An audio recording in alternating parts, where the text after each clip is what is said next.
In today's video, we will investigate advertisements that we would never come across in today's times. Old advertisements reflect past eras. The earliest printed advertising pieces were even more straightforward, and some were so inappropriate that it's hard to imagine they were actually aired. A retro-style advertisement from the 1970s, with gender suggestions, aimed to boost sophisticated men's shoes, highlighting their distinct two-tone feature. In this pants advertisement, the feminine figure is depicted as an inanimate element, resembling a carpet made of tiger skin. Furthermore, the advertisement proudly claimed that after the man admired the Mr. Legs pants, the woman was ready to be dominated by him. The vintage Schlitz beer advertisement projected a sexist stance by suggesting that women were inept even at performing a simple task like cooking, and ironically stated, "Don't worry, dear, you didn't burn the beer." This advertising campaign reflects a former mentality that underestimated women's abilities. The Camel cigarette brand advertisement confidently claimed that a significantly larger proportion of doctors chose their products compared to any other cigarette brand. This message subtly insinuated that the cigarettes were somehow beneficial to health, or at the very least didn't cause harm. This statement suggests a sexist and devaluing view towards women's work by establishing a direct connection between women's appearance and the extent of their responsibilities, whether in the domestic or professional environment.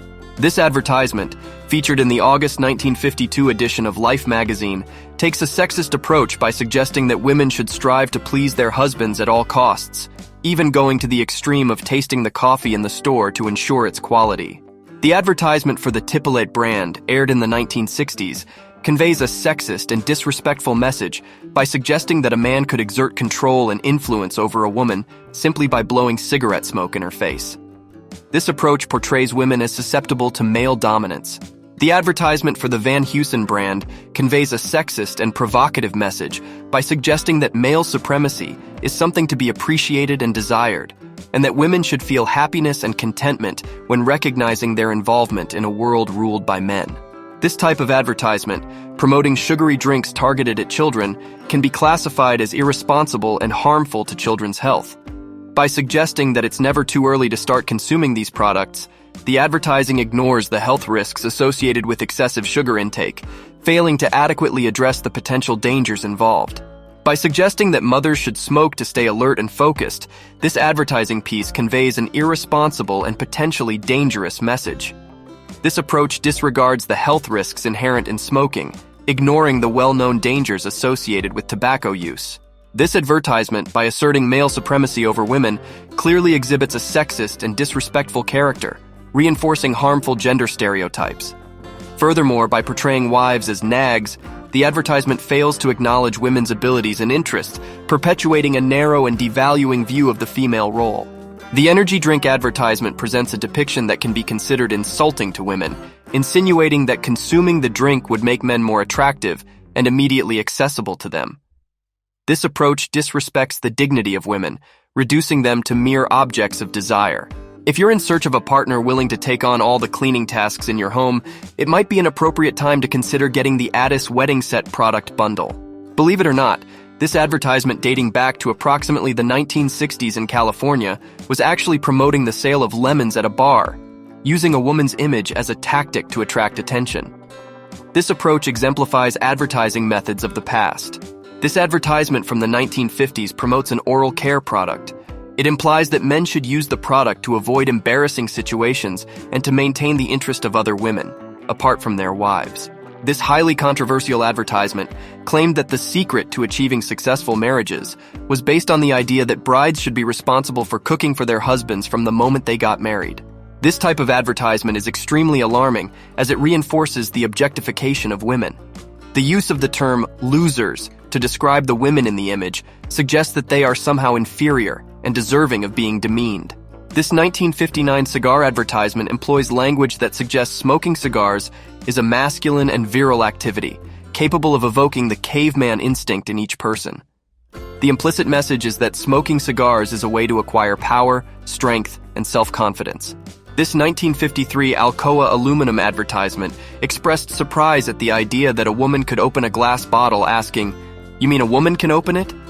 The underlying message conveyed was that opening a glass bottle was considered a challenging task requiring physical strength.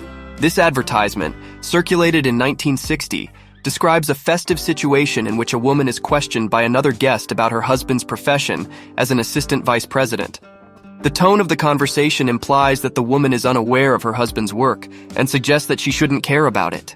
This iconic advertisement is concerning as it promotes the notion that innocence is attractive. This message is unsettling as it might encourage the sexualization of children and young individuals, which is absolutely unacceptable. The advertisement, aired in 1974, insinuates that for a man to assert his masculinity, it's essential for the woman to adopt a more feminine behavior. This message reflects a perspective that reinforces traditional gender stereotypes.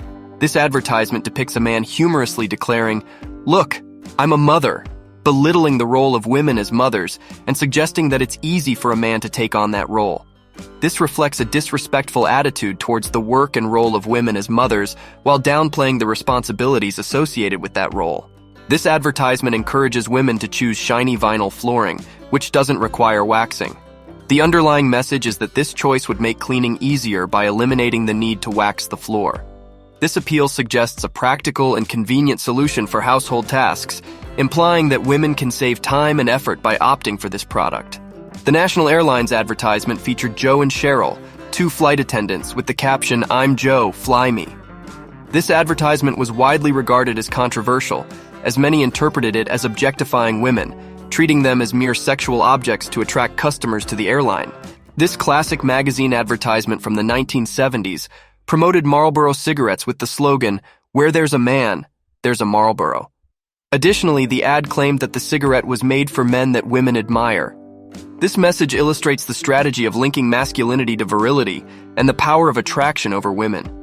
This advertisement suggests that after winning over the man, it's the woman's responsibility to maintain his interest. This message implies that she should cater to his needs and take care of him to ensure the continuation of the relationship. This advertisement for new automatic car transmission insinuates that the new transmission technology is so easy to use that even a woman could drive without difficulty. This message implies that women might be seen as less skilled or less competent to operate a vehicle with a traditional manual transmission.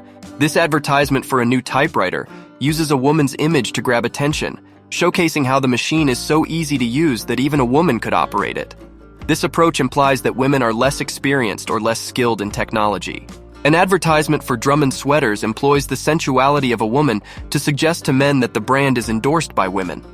This approach once again objectifies women, reducing them to objects of desire and implying that their approval is the primary factor for a product's acceptance. In an advertisement, an intriguing question is posed. Should a gentleman offer a tipperillo, a type of cigar, to a violinist? This question raises issues about the expected behavioral conventions of men and the social etiquette associated with tobacco consumption. The Hoover Company advertisement suggested that the perfect Christmas gift a husband could give to his wife was a new vacuum cleaner from the brand, emphasizing the importance of household cleaning and reinforcing the traditional role of women as responsible for this task. The Van Heusen shirts advertisement insinuated that by wearing the shirt, the man would gain the respect and admiration of his wife, suggesting that he could influence her actions, symbolizing power. This 1951 Hot Point dishwasher advertisement employed a sexist approach to promote the product. The message insinuated that by acquiring the Hot Point dishwasher, the man could free his wife from household chores and grant her the privilege of enjoying the comfort of the living room. This sexist advertisement portrays a pack of cigarettes in the shape of a female figure, suggesting that women endorse this behavior and appreciate men smoking. This approach perpetuates gender stereotypes and implies that the act of smoking is considered attractive and desirable in the eyes of women. This advertisement by Acme, dating back to 1963, associates the excellence of coffee with male satisfaction, implying that women should focus on catering to men's tastes, neglecting their own preferences. This communication reinforces a model of conventional behavior. This advertisement references the cigarette brand Viceroy, produced by Brown and Williamson. The 1967 marketing campaign for this brand featured the slogan, "The preference is for the refined and affluent," suggesting that choosing to smoke Viceroy was a sophisticated and exquisite choice. We've concluded our video. If you enjoyed it, please leave a like and subscribe to our channel to stay updated with our content.